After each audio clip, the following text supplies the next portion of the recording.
তো বড় ভাই আপনারা অনেকে ভাববেন আবার আজকে কোথায় চলে এসেছি, তো দেখতে পাচ্ছেন আর আগের ভিডিওটা বানিয়েছিলাম তো বেশ অনেক ভিউজ গিয়েছিল। যে গাড়িটা মানে ধান কাটতে কাটতে নষ্ট হয়ে গেছিল, তো এর আগে এই কথাগুলো আপডেট দিয়েছিলাম, আপনারা অনেকে দেখেছেন কি অনেকে দেখেননি। তো আজকে গাড়িটা ঠিক করার জন্য এসছে মিস্ত্রি শোরুম থেকে, অ্যানমার শোরুম থেকে মিস্ত্রি এসছে।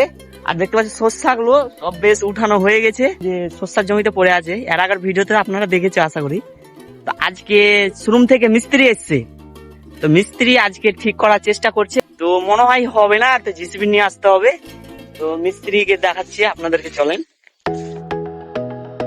অ্যানমার শোরুম থেকে এসছে, এই যে দেখতে পাচ্ছেন ছোট মিস্ত্রি, এটা বড় মিস্ত্রি মানে লজ্জা পাচ্ছে, তার কারণে মানে মুখ দেখাতে ফেস দেখাবে না। আর এই যে ইনি বড় ভাই, ইনি হচ্ছে মেন মিস্ত্রি। সেল মারছে, এই যে দেখেন, না কোনোদিকে কাজ হচ্ছে না। চলো তেল দেখাচ্ছি, তেল আছে কতটা, তেল তো মনে হয় আছে। কতটুকু আছে তেল? অনেকটুকু তো তেল আছে। ধান কাটতে কাটতে কাটতে মানে তেল ভরাই ছিল ফুল ট্যাঙ্কি, নাকি শেষ করতে পারিসনি? না না,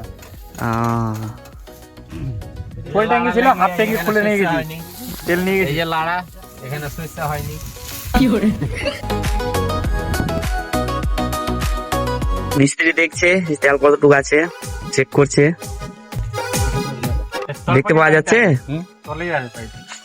তুমি অ্যানমার গাড়ি নিবা বন্ধু, এরকম অবস্থা হবে। এই যে দেখেন গাড়ি পড়ে থেকে থেকে এন্দুরে মাটি তুলে দিয়েছে। এই যে দেখুন দুজন বসে আছে, কিভাবে জল খাচ্ছে আর ভাবছে। আর এই যে স্টার্ট দিচ্ছে, স্টার্ট দেওয়ার অনেকক্ষণ থেকে চেষ্টা হচ্ছে কিন্তু হচ্ছে না। তো বন্ধুরা পরবর্তী ভিডিওতে আপনি দেখতে পাবেন ফেসবুক পেজে 2.0-তে আর ইউটিউব চ্যানেল মাবুদ ব্লগারে এই গাড়িটা কিভাবে জিসিবিতে টেনে নিয়ে যাব ফুল ভিডিও দেখতে পাবেন। তো বন্ধুরা আজকে এই পর্যন্ত, পরবর্তী ভিডিওতে আপনাদের সঙ্গে আবার দেখা হবে, সঙ্গে থাকুন।